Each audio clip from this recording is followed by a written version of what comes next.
This morning we're fortunate to have Brother Steve Johnson visiting and willing to exhort us this morning.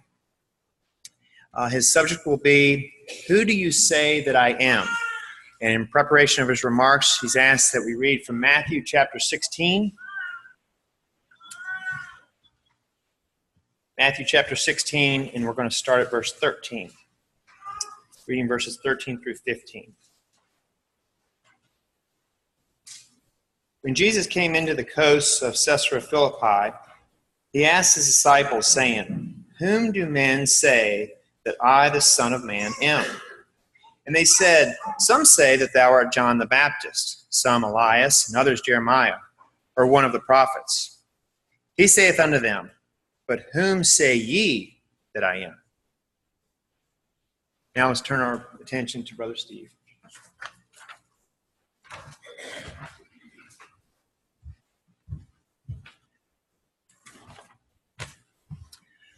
Good morning, everyone. It's really a pleasure to be here. I think I've been to Richmond now 3 times in the last 2 months.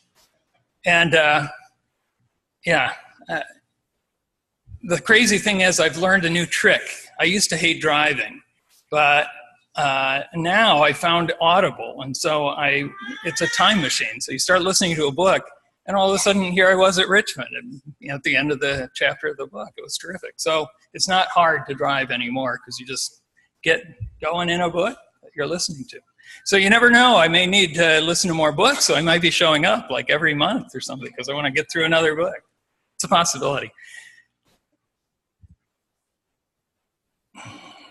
And that is working, right? There we go. Who's the artist? Well, it's thought to be Leonardo Da Vinci. Okay, that's a Da Vinci, thought to be, pretty sure. People are pretty sure. There's some debate about it, though.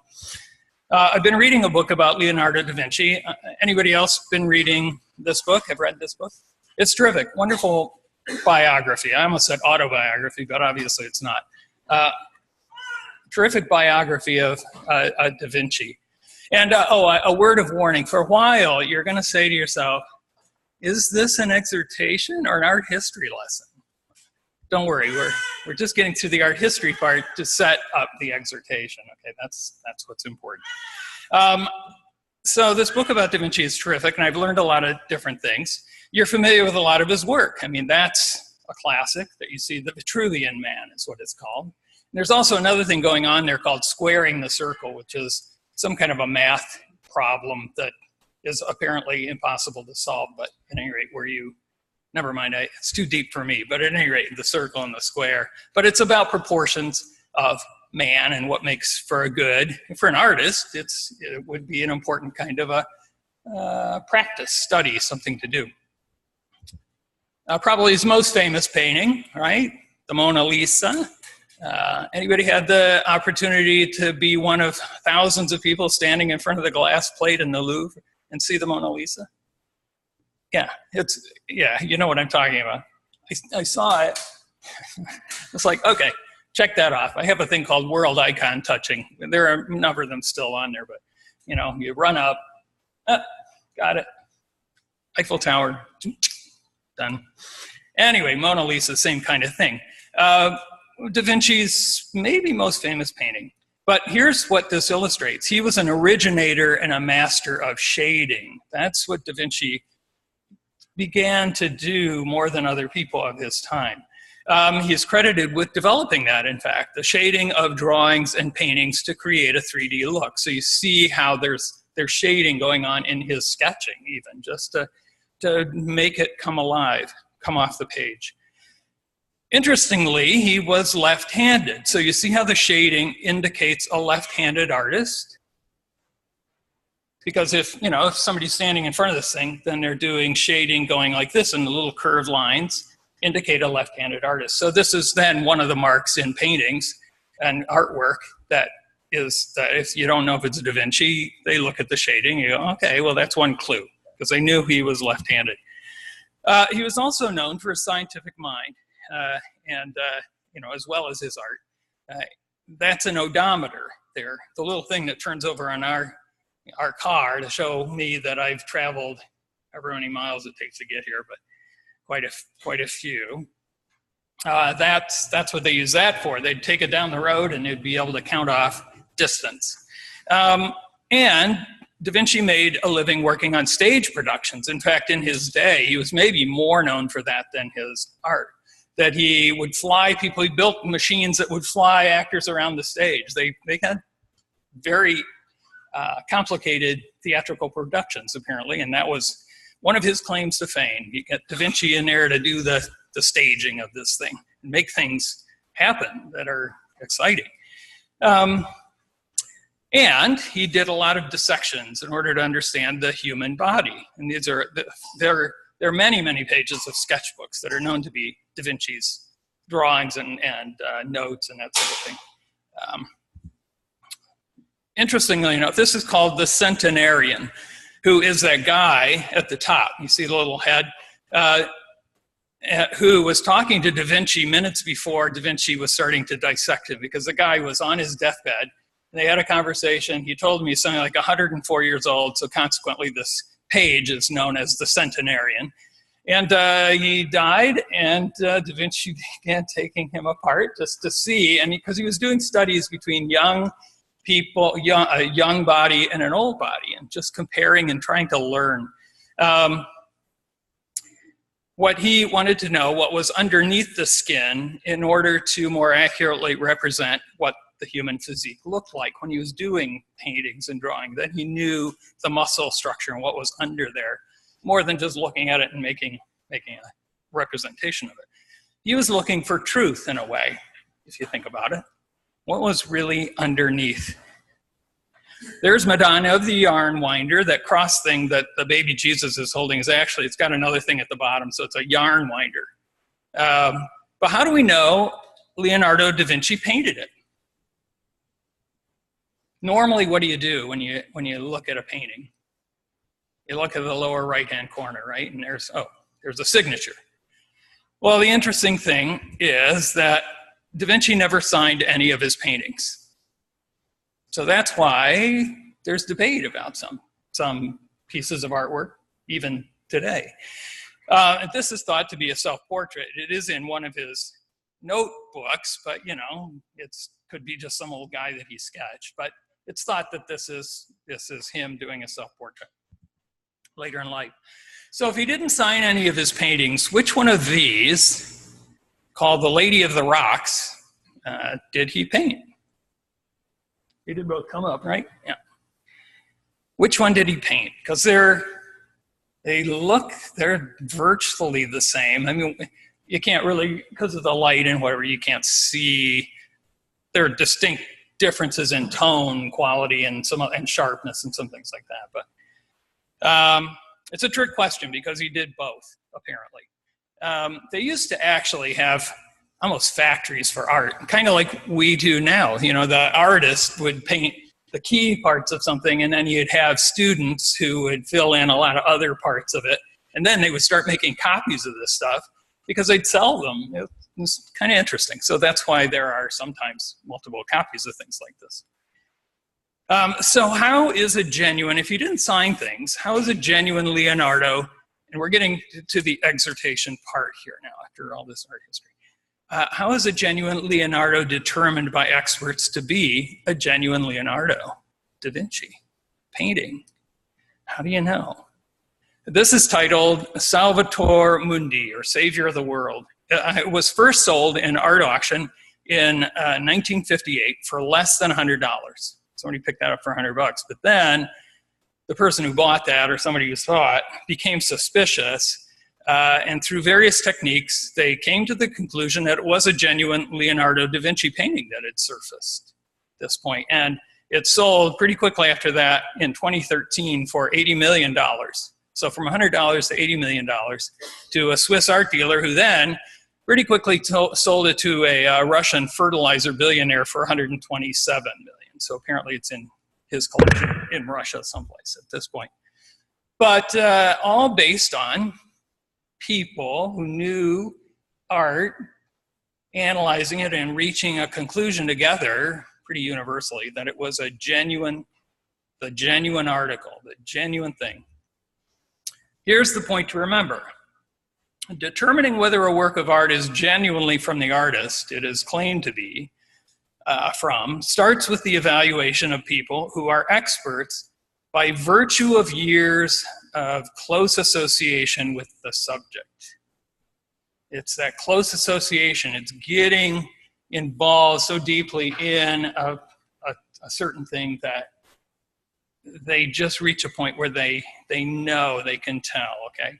Determining that Salvator Mundi was really a genuine Leonardo started with showing it to people who knew what genuine Leonardos looked like through intimate, lifelong study. Let's take a look at one of Leonardo's most famous works, The Last Supper. It's a fresco. He was experimenting with paints, and so it's not in very good shape when he painted it. It was already flaking like 2 years afterwards, peeling off, and they were trying to save it right from the beginning. Fresco painted on the wall of a dining room, as you can see there, a tiny room, in a small church in the heart of Milan. But it captures a moment in time. Do you know what that is? Have you ever heard of what he had in mind when he was painting it? What moment at the Last Supper Da Vinci was capturing? It's when Jesus says, "One of you will betray me." And then in all the groups, there's all these little reactions going on down the line. You can see it then if you know that. There's more to the painting there this way. But that's another way of saying, one of you doesn't think I'm genuine, isn't it? Who will betray me? One of you doesn't think I'm the real thing. One of you doesn't believe I'm real. So how do we know Jesus is genuine? How do we know that he's the real thing? Here's one suggestion in my exhortation to each of us, especially to myself. It's found in Luke 9:18-20. First of all, I'm going to get the joke out of the way here. To me, whenever I read this, it's not really a joke, but I just kind of smile to myself because it says he was praying alone, even though the disciples were there, and we kind of get that from the record, that they didn't seem to be much help when they were there. So it says Jesus was praying alone, and his disciples are there, but not really supporting him, not helping him a whole lot. Not an LOL, I realize, so it's okay. Slow down now and think about this for a minute. I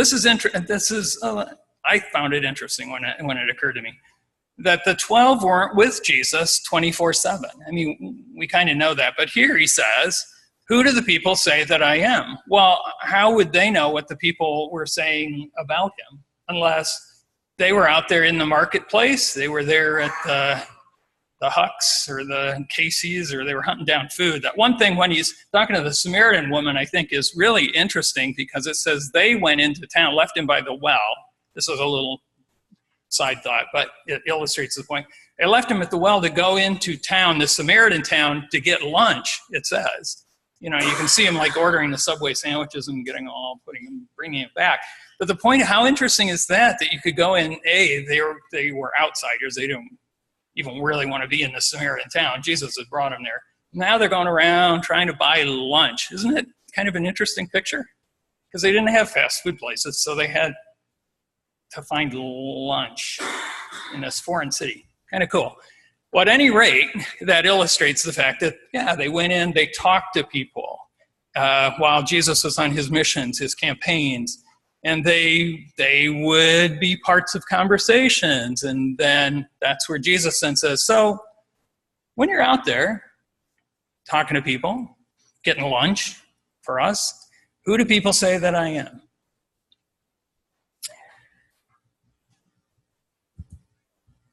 Well, they'd heard all kinds of suggestions, which they roll out. And you can kind of hear them, one person says one thing, and then one of the other disciples says, but other people say this, other people say this. I've heard all kinds of things, Lord.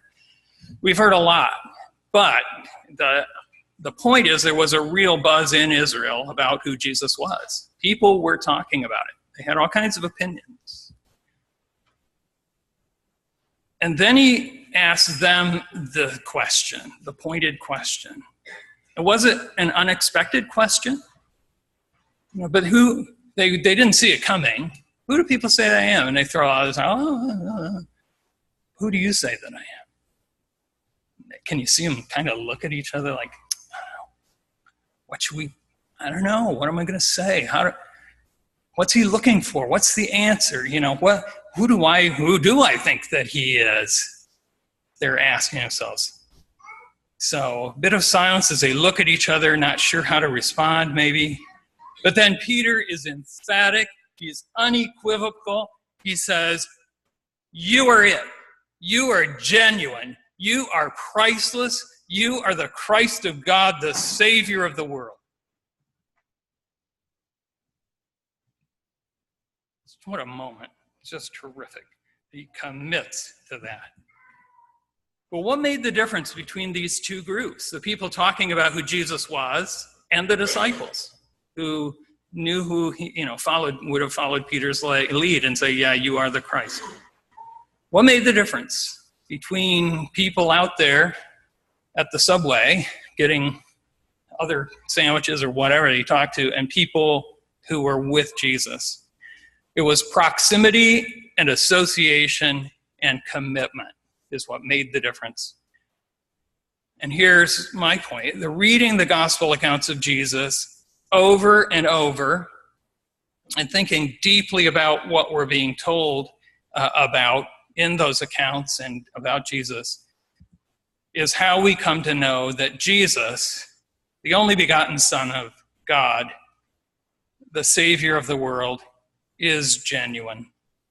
And he is genuine, but my exhortation is, let's get back to Jesus and reading the Gospels and taking him in and immersing ourselves in those accounts so that we feel in our own hearts always that he is genuine.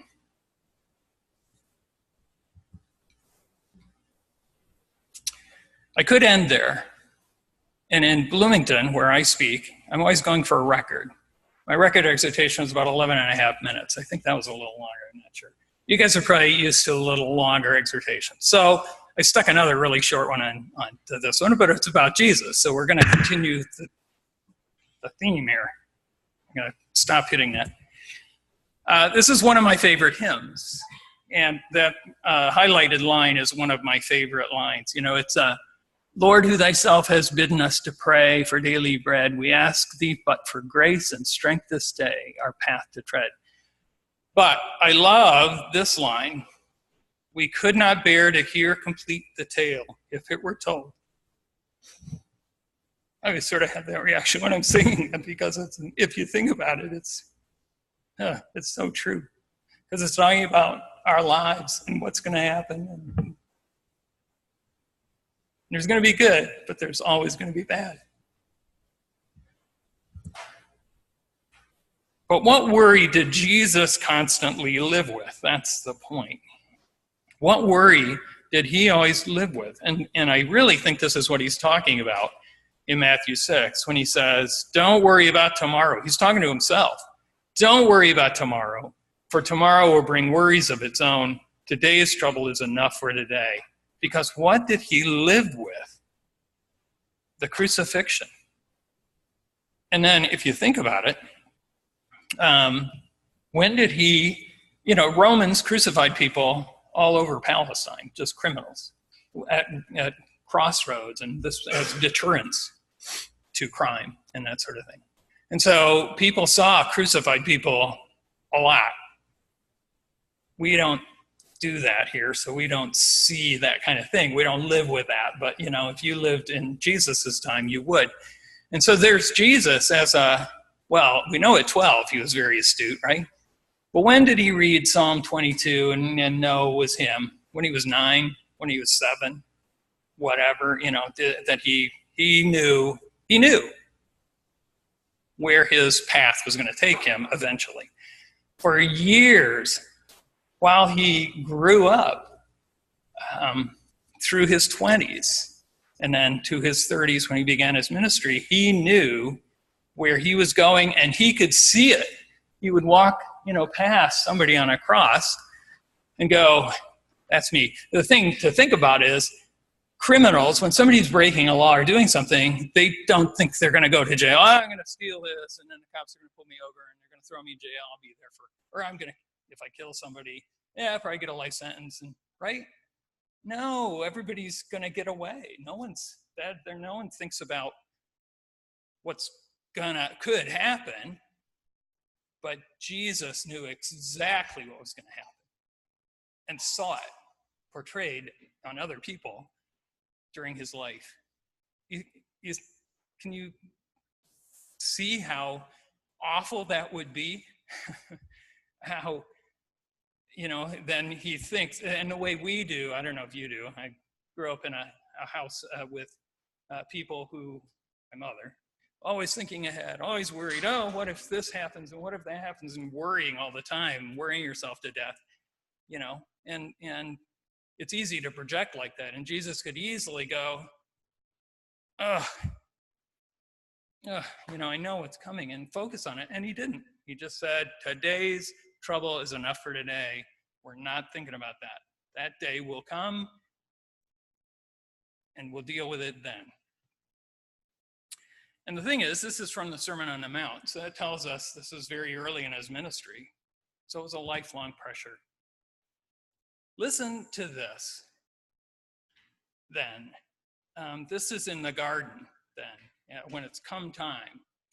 It's coming down to the end. And what does deeply troubled and distressed look like? Do you ever, I'm retired now, although I still do a lot of video work, but a video director's job is to think about what a scene looks like, and then you collect all the pieces and parts in front of a camera, and you make it look like what's in your head. That's what goes on with a movie, because it's all recreated with a camera there, a moment. But if you think to yourself, so when I read these verses, I think to myself, yeah, deeply troubled and distressed.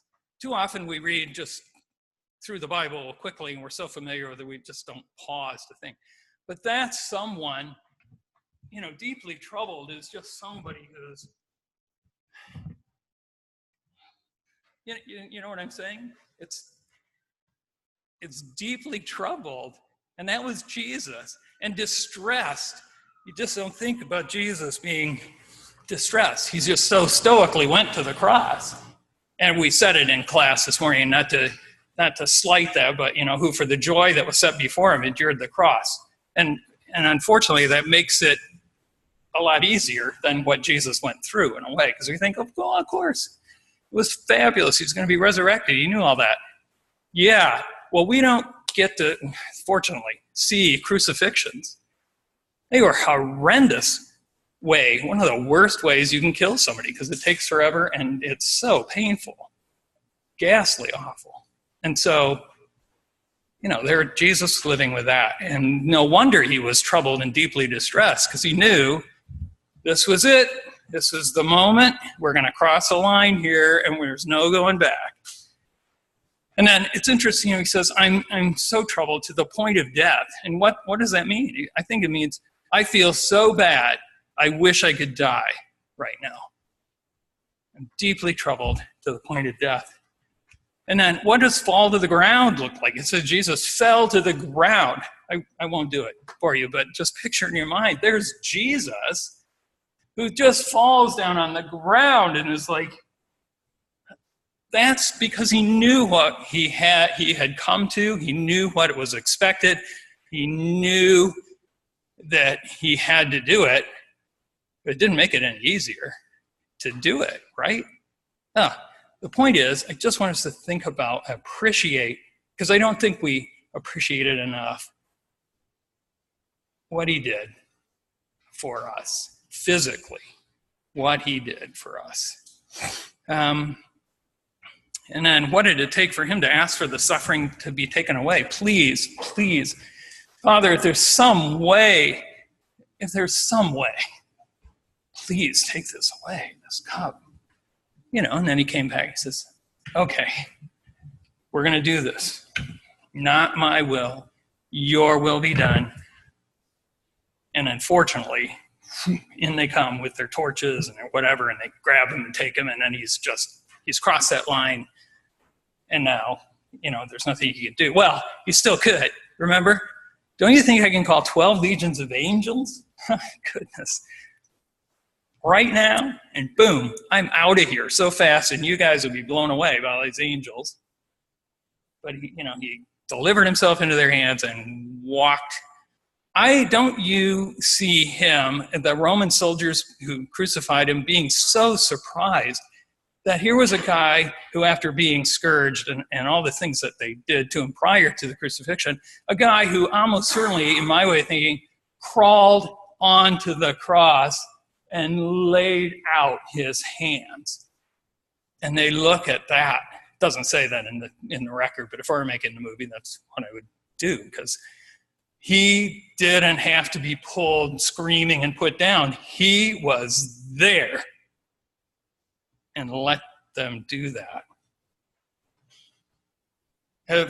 Have you, think about your most private moments. Have you ever been so upset that you've cried and could hardly breathe? We've probably all been there, something happening in our life. That you make agonizing groans and sobs. I mean, that's Jesus in the garden, just doing that for us. Recorded in John 12, right before the Last Supper, "Now is my soul troubled. And what shall I say? Father, save me from this hour? No, for this purpose I have come here." The shortest verse in the Bible then, Jesus wept. John 11:35. It's at the resurrection, the death and resurrection of Lazarus. But why did he weep? There's a lot of, it's one of those little imponderables or ponderables that has no good answer, but I'm going to suggest one. Was it because he saw his friends? I used to think this. Saw his friends, Mary and Martha, and they'd had to suffer through the loss of their brother. And it says that he loved them. Loved that family. And so he saw the grief in their house, and it touched him because he's a person who is touched with the feeling of our infirmities, as it says. Jesus was an emotional guy who is an emotional guy. Sorry. I really try to keep not using past tense. Jesus is an emotional being even now, because he's just a glorified man now. So he's the same Jesus today, tomorrow. That's probably what was going on, but I'm going to suggest something else. It occurred to me that this is the turning point. When Jesus weeps, just before he calls Lazarus out of the tomb, is the turning point in human history. This is it. If you're going to just point at a place where everything changed, this is it. You know why? Because of this. What happened as a result of the raising of Lazarus? He says it before they go, he stays an extra day and Lazarus dies, and Jesus says, no, it happened for the glory of God, so that the Son of God will receive glory from this. He says, that's why we stayed here. That's why Lazarus has died. Now we're going to go. We're going to wake him up. And this is the turning point of human history, because that was the miracle that got Jesus killed. Raising Lazarus directly resulted in his crucifixion. Because, as it says in the record, from that day on, they took counsel to put him to death. It was like, that was it. Last straw. We're done with this guy. Which, of course, was God's plan and led to salvation. But this is that moment, that one point when everything changed, and Jesus knew he was standing right there, and that he was committing to this by pulling Lazarus out of the tomb. He knew at that point that this was going to mean the worst kind of suffering for himself, this thing that he had lived with all his life. And that even as Mary and Martha are going to rejoice that their brother was alive, they'd have no idea of the trial that was now beginning right here for Jesus. So, let's appreciate what burden the man of sorrows, who was acquainted with grief, carried so long for us.